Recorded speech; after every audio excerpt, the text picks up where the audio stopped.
Okay, let's be honest, nobody really loves going to the dentist. It can be pretty stressful. Now imagine trying to do all that in a language that isn't your first one. Yeah, that's a whole nother level of anxiety. But hey, don't worry. Today we are going to arm you with the exact English phrases you need to walk in and out of that dentist's office with total confidence. So, here's what we're going to do. We're going to walk through a whole dental visit from start to finish. We'll break down all the must-know vocabulary for every single step, from the moment you describe what's wrong to understanding what the dentist is going to do about it. By the time we're done here, you'll feel completely in control. So, let's dive right in. All right, picture this. You're in the chair, that super bright light is shining in your eyes, and the dentist leans in and asks the classic question, "So, what seems to be the problem?"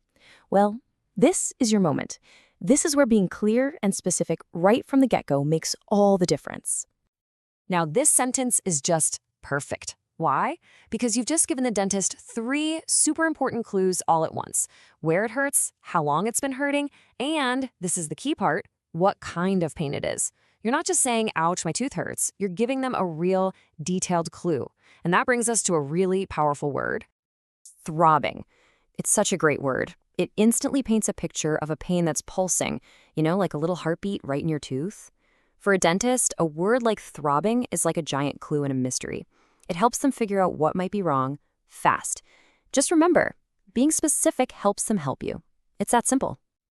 Okay, so you've done your part and described the pain. Now the dentist is going to turn into a detective. They'll start asking some follow-up questions to dig a little deeper. And trust me, there's one question you are almost guaranteed to hear. Yep, this is a classic. It's one of the first things they'll ask. They're trying to figure out if temperature sets off the pain, because that tells them a whole lot about what's actually happening deep inside your tooth. And sensitive is the key word here. It's the perfect way to describe that quick, sharp zing you feel when something icy or steamy hits your tooth. So you can just say, yes, it's very sensitive to cold water. And boom, you've just handed your dentist another huge piece of the puzzle. All right, so you've described the pain, you've answered their questions, maybe they've even snapped a quick x-ray. And now it's the moment of truth. The dentist is about to tell you what they've found. And there it is, the diagnosis. The dentist finally puts a name to the problem, and it's a word you'll hear all the time in a dental office. So, what is a cavity, really? It's just a little hole in your tooth caused by decay. Super, super common. But, as soon as a patient hears that word, cavity, their brain immediately jumps to one big, scary question. And yep, this is it, the big one. This is the question that flashes through pretty much everyone's mind. The second you hear the words deep cavity, your mind starts racing, wondering if you're about to face a much bigger, scarier procedure. Okay, let's talk about the dreaded root canal. It's a treatment they do when a tooth is really badly infected or decayed. It is without a doubt one of the most feared phrases you can hear in a dentist chair. But the real question is, will you actually need one? All right, deep breaths. The diagnosis is done. Now comes the important part, talking about the solution.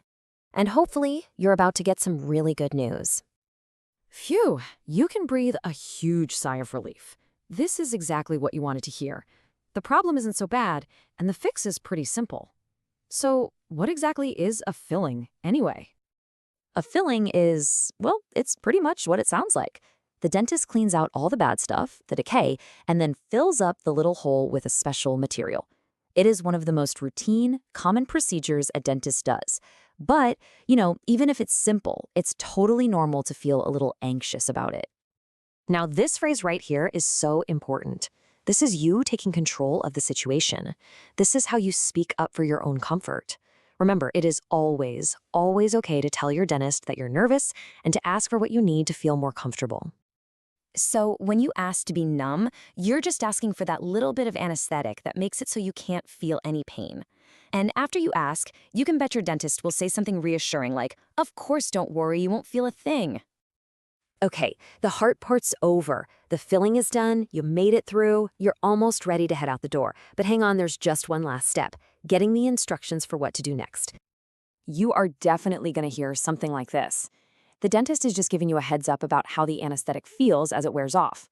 Your mouth might feel kind of puffy or fat. We describe that as feeling swollen.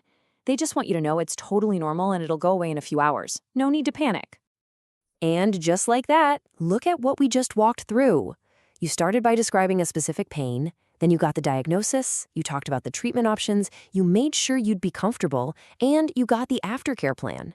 You just successfully navigated an entire dental appointment in English. So, let's boil it all down. It really comes down to these 4 key words. If you can remember throbbing, sensitive, cavity, and numb, you have the core vocabulary you need to handle most common dental visits like a pro.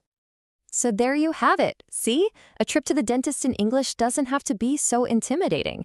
With these key phrases in your back pocket, you're prepared, you're in control, you just conquered a major real-world challenge. So what should we tackle next? Let us know in the comments what situation you want us to break down for you next time.